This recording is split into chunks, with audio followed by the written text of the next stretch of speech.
Fala, família da Natação Criativa! Quero agradecer muito a sua presença em mais um podcast para você que acompanha a gente pelo YouTube, pelo Spotify ou é o mais de 250 mil ali pelo Instagram. Quero agradecer os nossos parceiros que fazem esse sonho virar realidade, CPN Academia, a plataforma Educar com mais de 200 cursos e o aplicativo de celular da Swim Track. E hoje, no mês de Outubro Rosa, mês de conscientização do câncer de mama e do colo do útero, vamos falar sobre algumas técnicas para fazer a prevenção de doenças. E hoje eu trouxe aqui minha grande amiga Lísnia de Paula Marinelli. Muito obrigado pela presença, Lísnia. Prazer, Rê. E eu queria que você contasse para o nosso público aí quem é a Lísnia e como você chegou nessa medicina preventiva. Aquelas coisas da vida, né? Terminei a faculdade de nutrição. Uma semana depois, eu fui numa aula no Sesc Pompeia sobre alimentação natural. Só que durante o meu desejo na universidade sempre foi pela parte da bioquímica, da fisiologia, no sentido da química orgânica mesmo. Quando eu finalizei o curso, aquele desespero para entrar logo no mercado de trabalho, e foi quando, nessa aula no Sesc Pompeia, foi da Mãe Terra, produtos naturais, que hoje foi comprada pela Unilever. Naquele momento era uma empresa muito grande da porta para fora, mas mediana, pequena da porta para dentro.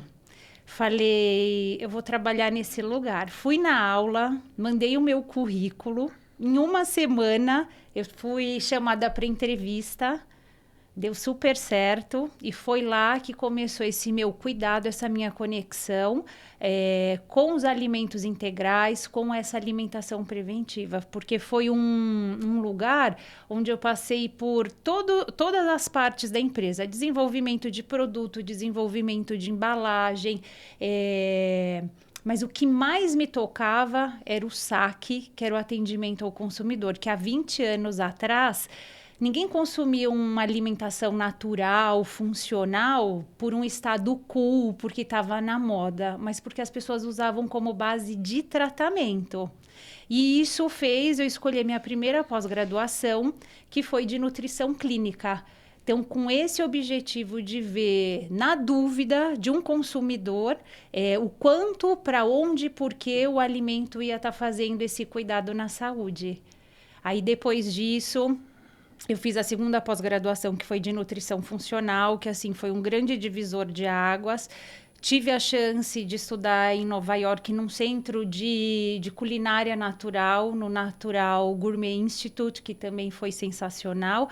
E disso a gente vai fazendo assim uma colcha de retalhos, né? Com aquilo que traz sentido, acho que dentro da nossa filosofia de vida mesmo, que me trouxe a Ayurveda, que me deu a chance também de ir para a Índia já 3 vezes, e sempre nesse sentido da medicina, do estilo de vida preventivo. A gente vê alguns seres humanos aí que a gente deixa a vida nos levar, como Sim. diz Zeca Pagodinho, né? A gente fica à deriva e a gente só procura quando a gente fica doente. Só que muitas vezes é muito melhor prevenir do que você procurar e depois remediar. E tem uma nova onda aí que é o biohacking, uma medicina preventiva. Eu queria que você falasse como que ela é utilizada e como ela é utilizada também para prevenção de doenças. Isso. Na verdade, é só um reconhecimento daquilo que é o nosso estado natural de vivência, né?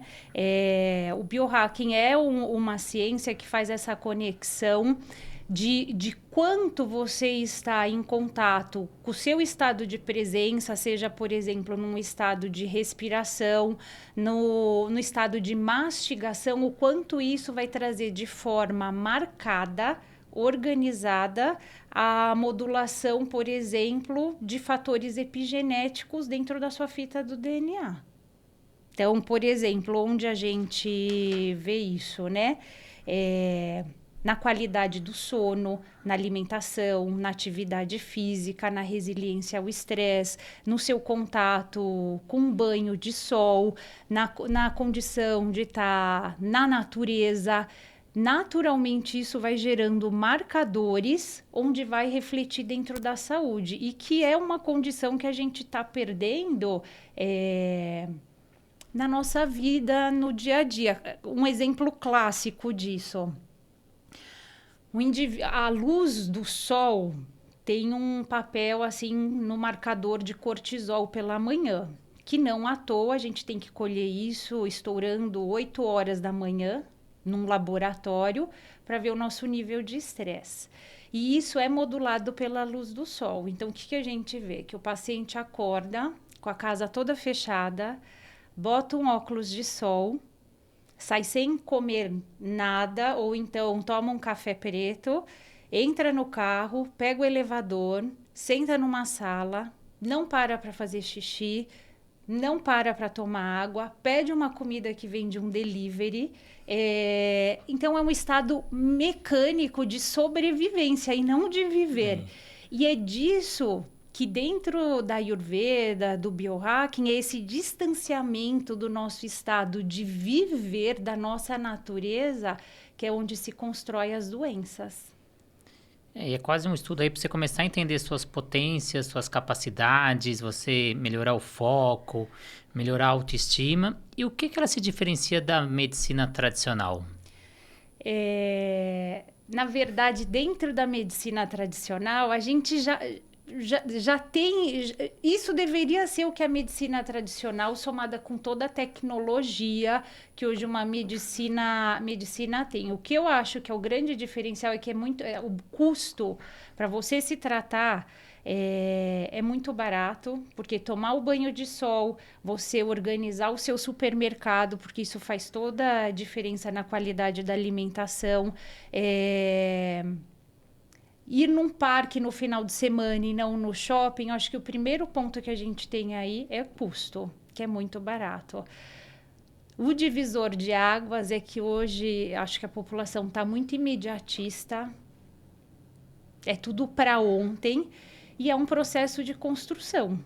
Então, você se organizar para fazer um supermercado e não pedir um delivery depende do seu estado de desejo. Enquanto que a medicina convencional vai te dar aí um medicamento, vai te dar uma estrutura pronta.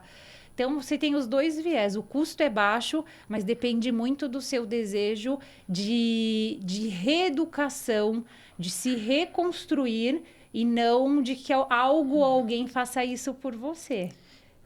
Você falando desse imediatismo, eu sou formado também em acupuntura, faço tratamento de acupuntura em mim. E eu sofria muito com sinusite por ser professor de natação. E às vezes eu fazia esse tratamento de sinusite com a acupuntura e é um processo mais lento. Então, o corpo desequilibra, você fez a acupuntura, o corpo te equilibrou. Aí eu voltava a ir para a piscina, o corpo estava aquela desequilibrada, tentava. E os profissionais que trabalhavam comigo à volta não acreditavam. Falavam, por que você não toma um remédio? Toma aí muito mais rápido, amanhã você já está bem. E via um dia eu melhoro, outro dia eu pioro, mas em 7 dias eu já estava bem. Coisa que com remédio, 2, 3 dias eu ia melhorar. E as pessoas vai remediando, não né? aceitam isso, não deixa o seu corpo mesmo ter o tempo do seu corpo. Você quer acelerar a sua recuperação, o seu metabolismo, você tem esse tempo, como você tem um tempo de recuperação. E o que eu acho super interessante, porque parece algo assim tão simplista, porque é o nosso viver, mas a gente tem hoje os marcadores, os exames epigenéticos, que é um passo, uma ferramenta desse biohacking para você avaliar onde está a sua potência dentro do seu DNA e onde está a sua deficiência. Então, você faz um teste genético através da avaliação da saliva ou do bulbo capilar e ali vai dar o material onde está a sua fortaleza ou sua fraqueza. E você poder trabalhar dentro disso. Então, um clássico, né, por exemplo, que é a vitamina D, você tem 3 marcadores na fita epigenética. Se um deles não funciona, você pode trabalhar no sol do meio-dia na roça. Não vai subir essa vitamina D. É importante fazer a suplementação. Se essa vitamina D não vem numa forma oleosa, porque ela é uma vitamina lipossolúvel, essa absorção é parcial. Então, você não vai subir praticamente nada num exame bioquímico. Se ela é lipossolúvel e o sol tem essa interação na pele, a pele precisa ter um pouco de gordura. O que a gente tem cada vez mais? Essa cultura higienista de lava, esfrega, remove, desencarde. Então, quem toma banho de bucha todos os dias e usa um sabonete com muito ácido lauril, que é o que faz espuma, tá removendo essa gordura da pele. A síntese da vitamina D também vai ser reduzida. Só o banho de sol, em contrapartida, já vai trazer essa ajuda. Então, o exame epigenético tem essa capacidade. Como você diz, é quase uma mudança de filosofia de vida. E o que esse biohacking vai te trazer de benefícios com todas essas mudanças? Primeiro, qualquer indivíduo, né, dentro da Ayurveda a gente tem os doshas, mas que é um outro tema, qualquer indivíduo vai ser beneficiado do contato, por exemplo, com a natureza. Então, você fazer uma corrida numa supervia, numa Avenida Paulista ou dentro de um parque, só o fato de você estar num lugar com menos ruído, com mais umidade, sombreado, com som dos pássaros, isso já tem publicação científica mostrando quanto diminui o nível de estresse. Naturalmente, se eu tenho menos estresse, vai respingar na qualidade do sono, vai respingar na imunidade, vai resetar a memória. E dentro do desenho do biohacking, o que a gente tem? O grounding, que é essa coisa de estar mais em contato com a terra. Então, que é uma coisa hoje super valorizada e estimulada com as crianças também, por conta dessa cultura higienista de não botar o pé no chão, que isso vai refletir na microbiota, na qualidade da flora intestinal. Então, essa coisa de estar em contato com a terra. Logo, se eu tenho uma microbiota organizada, eu tenho a subida da minha imunidade e a condição da ansiedade e do estresse. O contato com a terra traz isso. O banho de sol, então, modulando desde a liberação do cortisol. E na outra ponta que a gente tem no final do dia, é a regência da melatonina. Então, por isso que o uso de tela azul padrão ouro é que isso aconteça no máximo aí até às 18, 19 horas, porque é quando a melatonina começa a subir e é o hormônio do sono. A tela azul vai representar o cortisol, que é o hormônio da manhã. Então, quem fica na tela vai ter um sono de qualidade pior. Então, a parte eletromagnética também vai ter uma influência nessa condição da qualidade do sono. Ter um celular como despertador na cabeceira da cama, essas ondas eletromagnéticas vai competir com o estado do sono REM. Então, mesmo que eu durma, a qualidade do sono é pior. Então, dentro de um biohacking, olhando para o sono, uma cama que recebe sol, que o travesseiro fica no sol, eu estou diminuindo a quantidade de ácaro, é uma coisa simples, minha avó fazia isso. Então, para um estado de alergia, isso muda.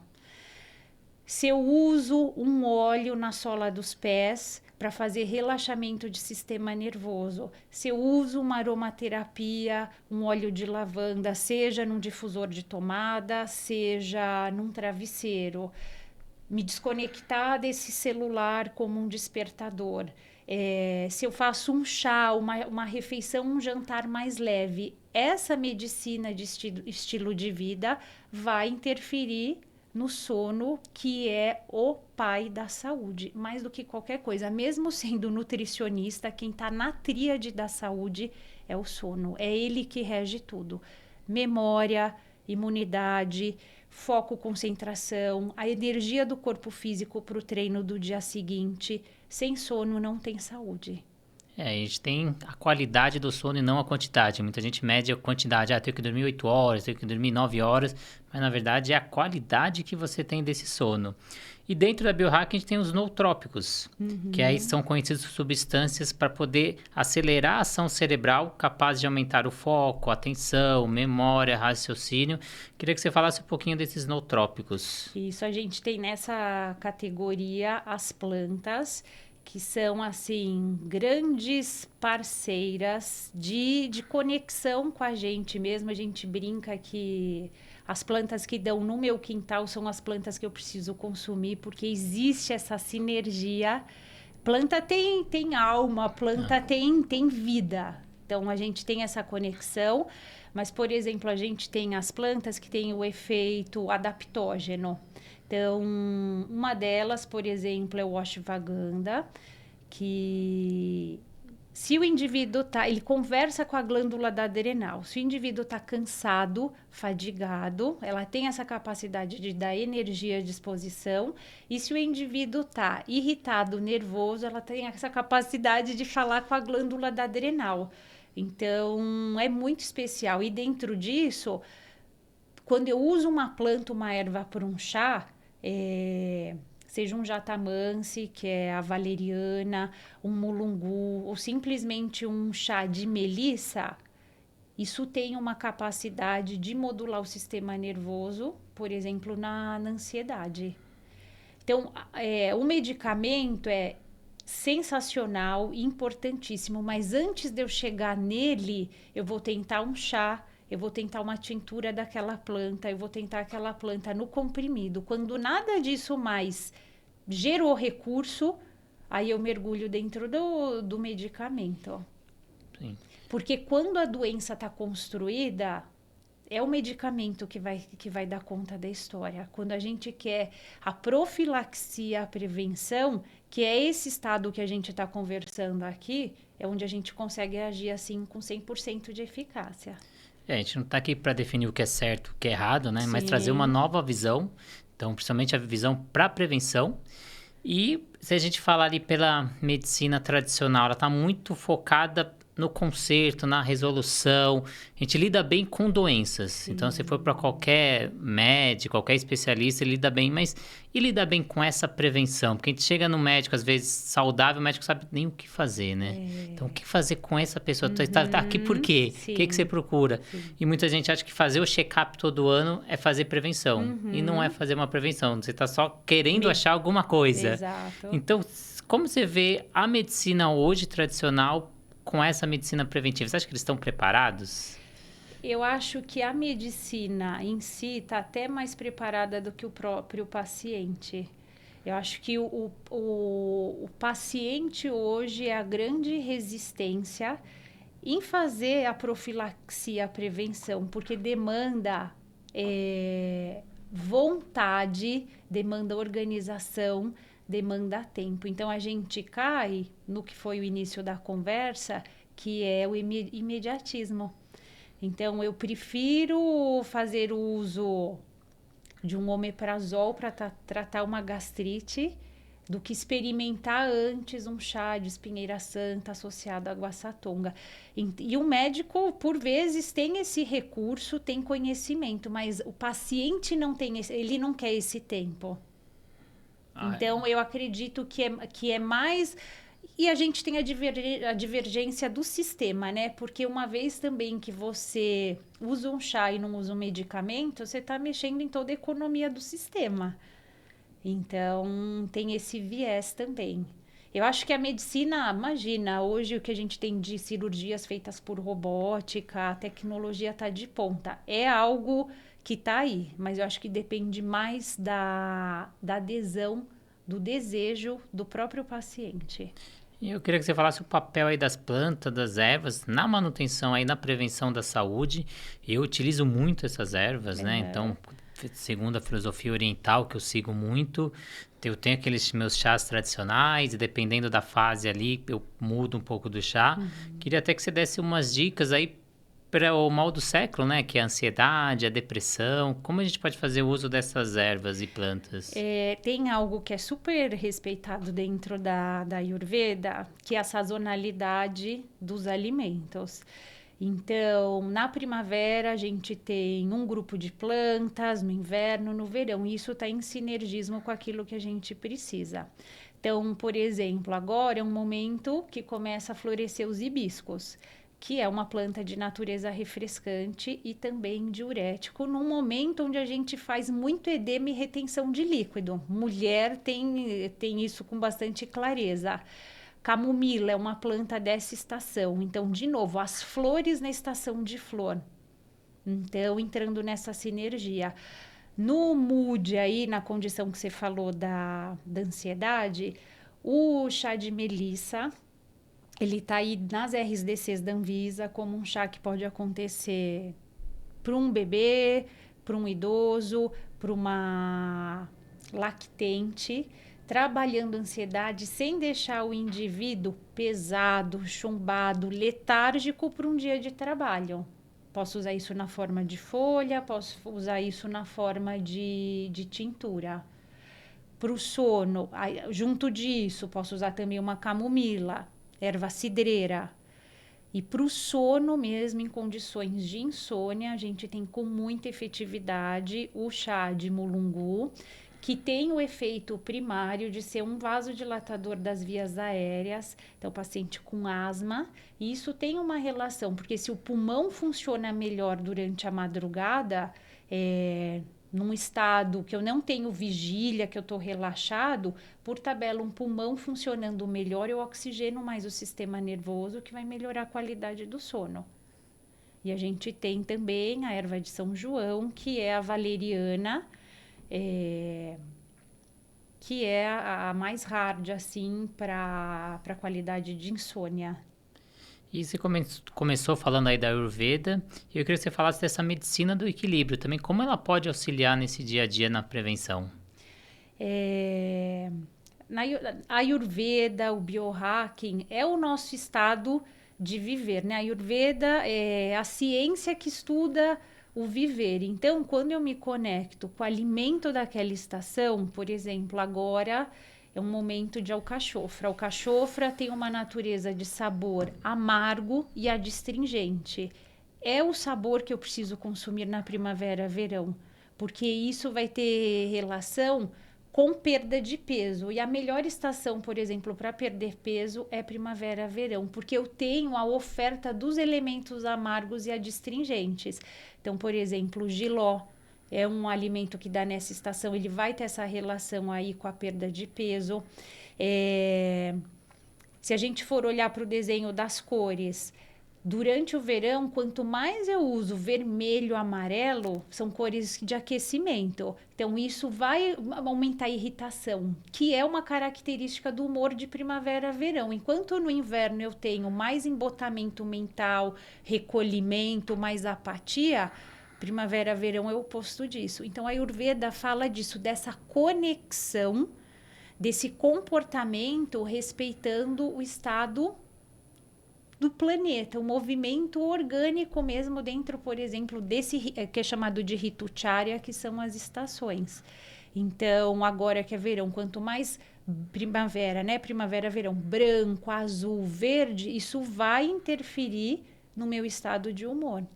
Fantástico. Então, a cor, o alimento, os óleos que são super requeridos na Ayurveda, durante o inverno, a gente usa muito óleo de gergelim, porque é o óleo mais quente e anti-inflamatório que a gente tem. À medida que a temperatura sobe, eu vou mais por um óleo de girassol, um óleo de uva, que tem o estado de hidratação, de temperatura neutra, e quando chega em janeiro, eu vou fazer uma massagem com óleo de coco, que é um óleo de natureza extremamente fria. Como que eu vejo esse coco? É uma oleaginosa, é um nut tropical. Então, no inverno, do mesmo jeito, dentro do consumo via oral, no inverno eu vou priorizar uma macadâmia, uma noz pecan, amêndoa, que são nuts de hemisfério norte, são mais aquecedoras. Se eu consumir isso agora, que é primavera, verão, vai me dar mais acne, eu vou sentir mais calor, aumenta a irritação. Então, agora, no consumo via-oral, vou preferir o coco, castanha de caju, castanha do baru, que é uma castanha que dá no cerrado, e que é uma super fonte de 5-hidroxitriptofano, que é precursor de serotonina. Então, é essa conexão dos estados e a gente se apropriando do estado natural das coisas. Então a gente falou ali, falamos do sono, falamos do sol, falamos da alimentação, que você é aquilo que você consome. Faltou falar da atividade física. Mais ainda, viu? Do que a gente consome, aquilo que a gente absorve. Porque a dieta pode estar impecável. Se a fase 1, que é no meu estômago de digestão, comi orgânico, integral, preparado numa panela de aço inox ou de barro, sem contaminantes, a dieta tá linda, impecável. Se eu não tenho uma boa digestibilidade, isso já chega todo confuso dentro do meu intestino e eu vou aproveitar parcialmente. Então, a gente é mais do que consome, mas aquilo que a gente absorve que vai cair na história da microbiota. O quão de bichos bons eu tenho dentro desse meu intestino, interferindo no estado nutricional, e esses mesmos bichos funcionando como um modulador dos humores, que é a história do segundo cérebro, modulando ansiedade, modulando depressão. E como melhorar essa absorção, ou como você perceber que você não está executando a absorção correta? Primeiro ponto, começa com a mastigação, que, de novo, deveria ser um estado nosso de plenitude, de conexão com o alimento. Em média, uma pessoa realiza uma refeição de 6 a 10 minutos. Num estado compulsivo. Então, eu me debruço, levo o garfo à boca, tô mastigando e já emendei a próxima. Se eu tô aqui no desenho de uma letra C, meu pulmão, que é um sacão, tá apertado, eu tô numa respiração apical, que é a respiração da ansiedade, da síndrome do pânico, é curta. Só o fato de eu repousar o talher, eu já me reempilho, ventilo mais pulmão, ventilo mais sistema nervoso, eu já tô baixando a ansiedade. Então, o alimento, como um pedaço de carne vermelha, se ele tá bem mastigado, ele não vai chegar grosseiro dentro do intestino, dando substrato para bactérias gram-negativas, que são as ruins, crescerem. Então, o primeiro ponto é mastigação. Segundo, o controle de líquido com a refeição. Então, a gente tem, dentro da nutrição funcional, da medicina clássica, uma temperatura no estômago em torno de 36 graus, que para a medicina ayurvédica isso é chamado de Agni, que é o fogo da digestão. E isso tem tamanho, tem uma estrutura de ideal. Se eu ponho o líquido com a comida, eu baixo esse fogo de digestão. Então, eu baixei os 36 graus. Estou diluindo uma acidez que é mais concentrada do que um ácido sulfúrico dentro do estômago. Então, é um ácido que fura uma madeira.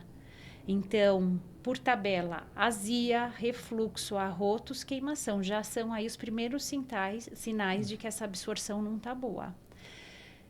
Com isso, há uma grande chance de, dentro do meu intestino, eu não ter uma boa produção de B12.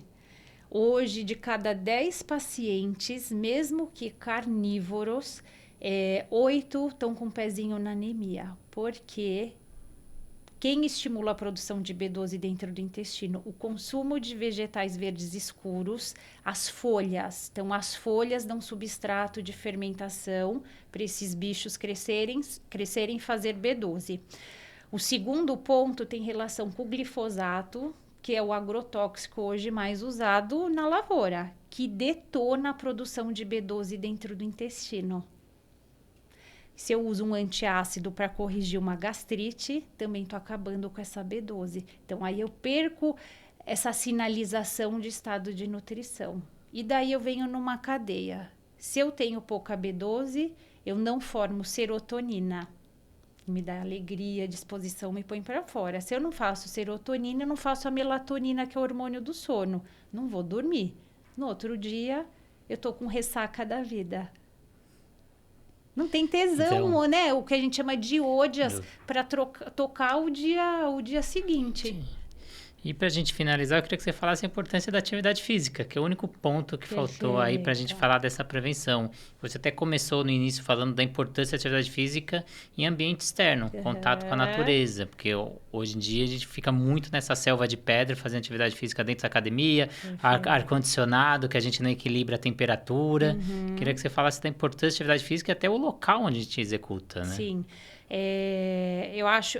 Bom, considerando eu passando agora dos 40, eu acho que uma coisa que cada vez mais está claro é a importância do equilíbrio, da procepção, que por vezes um ambiente de academia não te dá isso. Então, a atividade ao ar livre vai te estimular, né? A subir um degrau, pular um buraco, fazer um desvio. E o segundo é a liberação da fáscia.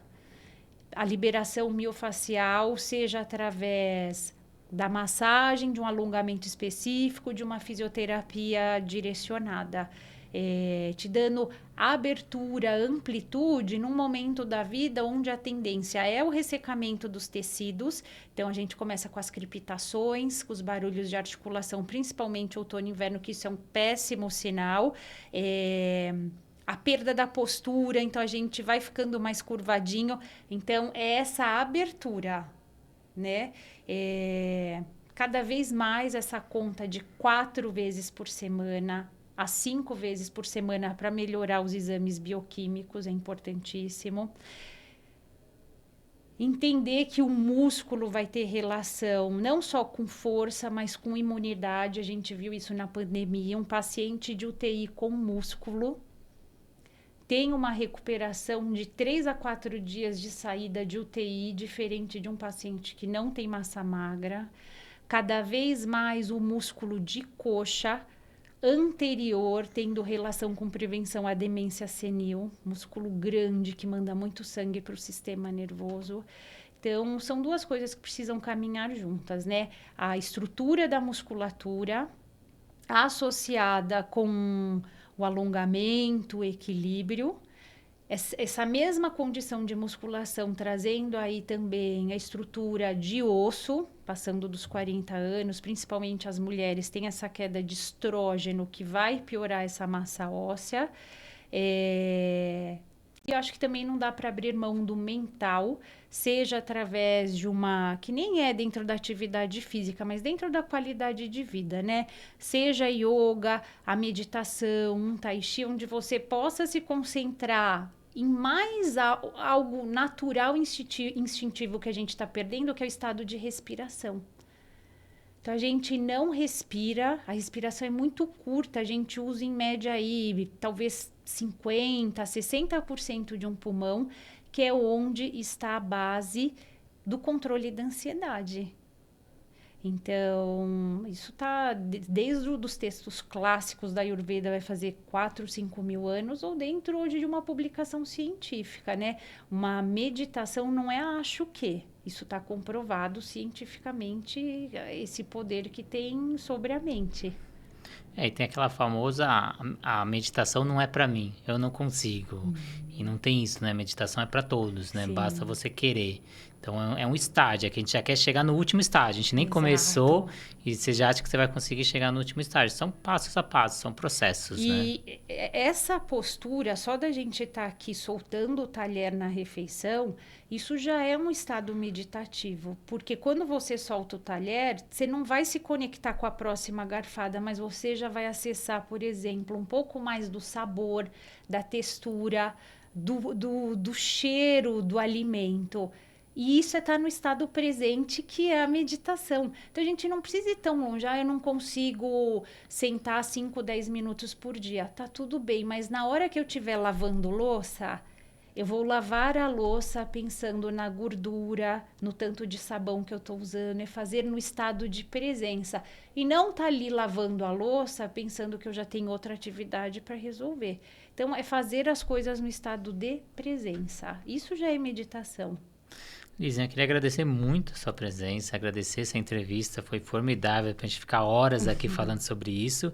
Queria fazer um novo convite para a gente falar sobre os alimentos funcionais. A gente começou aí um bate-papo, mas eu queria uma entrevista sobre isso, né? Para a gente falar, né, do dia a dia, o que você consumir, o que você absorver, que é muito importante. E queria que você deixasse suas redes sociais, como as pessoas te acham. Você tem um consultório aqui em São Paulo, na região do Itaim. Comunica aí para quem quiser saber mais sobre a Lízia. Quem quiser me seguir, Lízia de Paula no Instagram. Meu consultório fica no Itaim Bibi e daí a gente pode conversar em inbox lá, passando endereço, telefone, através do Instagram. Muito obrigado, Lízia. Obrigado para quem está aí do outro lado, que acompanhou. Qualquer dúvida, deixa aí nos comentários. Siga a Lízia pelas redes sociais, siga a Natação Criativa pelo YouTube, Spotify e os nossos parceiros, Academia CPN, Plataforma Educar e a Swing Track. Então, muito obrigado e até a próxima entrevista. Valeu, Rê. Obrigadão.